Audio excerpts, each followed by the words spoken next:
Halo teman-teman, selamat datang kembali di channel ini. Bagaimana kabar kalian? Kami doakan dalam kondisi sehat dan dijauhkan dari wabah yang sedang melanda dunia saat ini. Di video kali ini, kita akan membahas tentang sejarah berdirinya Balenciaga. Bagi pecinta fashion, Balenciaga bukanlah brand baru. Brand yang satu ini sudah dikenal sejak dulu. Hanya saja, popularitasnya saja yang kini semakin melejit. Hal ini tak lepas dari model itemnya yang semakin bervariasi. Namun, tahukah kalian bagaimana kisah dibalik berdirinya merek Balenciaga hingga dikenal sebagai high fashion brand di dunia? Nah, di video kali ini kita akan membahas tentang sejarah singkat berdirinya Balenciaga. Tapi sebelum kita mulai kisahnya, bagi teman-teman yang baru bergabung di channel ini, jangan lupa untuk like, comment, dan subscribe.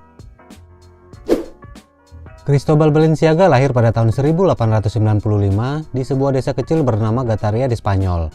Ayahnya adalah seorang nelayan dan ibunya bekerja sebagai penjahit. Menginjak umur 12 tahun, dia mulai bekerja magang sebagai seorang penjahit mengikuti jejak karir ibunya. Meski masih berusia remaja, Balenciaga terkenal dengan jahitannya yang halus dan rapi. Hingga Marcionis de Casa Torres, seorang wanita bangsawan terkemuka di kotanya, menjadi pelanggan sekaligus pelindung karirnya. Pada tahun 1919, Balenciaga membuka rumah mode pertamanya di San Sebastian, Spanyol, lalu memperluas jangkauan penjualannya dengan membuka cabang di Madrid dan Barcelona setahun kemudian. Nama butik pertamanya adalah Eiza, yang merupakan kependekan dari nama ibunya.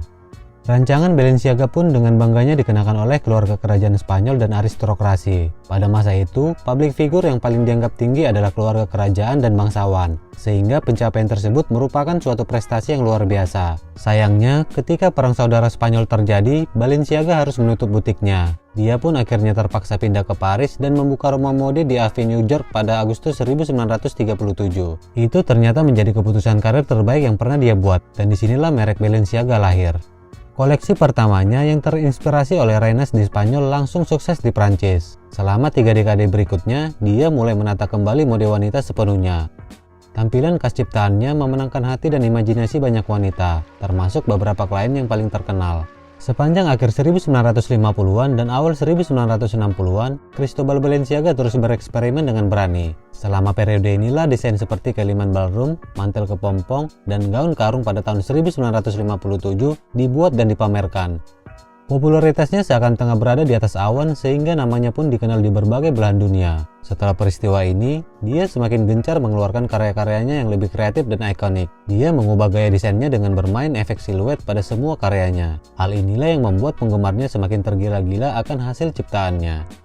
Pada tahun 1960, Balenciaga membuat gaun pengantin untuk Fabiola de Mora Aragon ketika si calon ratu waktu itu akan menikah dengan Raja Baudin I dari Belgia. Ratu Fabiola de Mora Aragon kemudian menyumbangkan gaun pengantinnya ke Yayasan Cristobal Balenciaga. Balenciaga juga menjadi perancang untuk seragam pramugari Air France pada tahun 1968.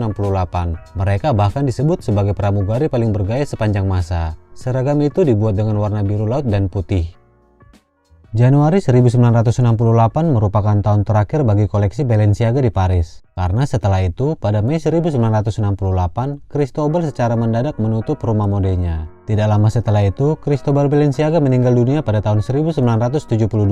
Setelah kematiannya, rumah mode Balenciaga menjadi terbengkalai hingga tahun 1986. Dan akhirnya Balenciaga diakuisisi oleh perusahaan multinasional di Prancis yaitu grup Jacques Bogart. Mereka mempekerjakan Michael Goma sebagai direktur kreatif yang menciptakan koleksi ready to wear yang disebut Ledix. Selama masa jabatannya sebagai direktur kreatif, ia mengangkat Balenciaga ke status mode yang lebih tinggi. Namun masa jabatannya cukup singkat karena pada tahun 1997 posisinya digantikan oleh Nicolas Ghesquière. Di bawah kendali Nicolas Ghesquière, ia memperkenalkan koleksi pria pertama dan berusaha menemukan tempat baru untuk merek yang ketinggalan zaman pada saat itu. Selama masa jabatannya, Balenciaga diakuisisi oleh Kering Group pada tahun 2001 bersama dengan merek besar lainnya seperti Gucci dan Yves Saint Laurent. Balenciaga saat ini dipimpin oleh Demna Gvasalia sebagai direktur kreatif. Di bawah arahannya, rancangan produk Balenciaga sedang berfokus pada estetika desain sportwear. Salah satu contoh produk yang telah dirilis dan sangat populer adalah sepatu jenis sok sneaker bernama Speed Sock. Reputasi Balenciaga sebagai merek yang dikenal baik kualitas dan relevansinya semakin kuat di dunia. Sampai saat ini, Balenciaga sudah memiliki lebih dari 100 store yang tersebar di seluruh dunia. Menurut Habis dan Fashionista, Balenciaga berhasil meraup pendapatan sekitar 1,12 miliar US dollar atau setara dengan 15,5 triliun rupiah pada tahun 2019. Tidak mengherankan memang karena harga untuk kaos oblong Balenciaga saja bisa dibanderol hingga di atas 5 juta rupiah. Lalu apa yang membuat harga produk dari merek ini mahal? Nah, itu karena adanya keystone markup. Metode ini merupakan standarisasi harga dari brand ternama. Metode ini menerapkan cara melipat gandakan biaya produksi mencapai 50% bahkan sampai 100%. Hal ini tidaklah semata-mata untuk mencari keuntungan. Akan tetapi metode ini dianggap paling mudah dalam mematok harga pada suatu produk hingga dapat berlaku secara universal di berbagai tempat lainnya.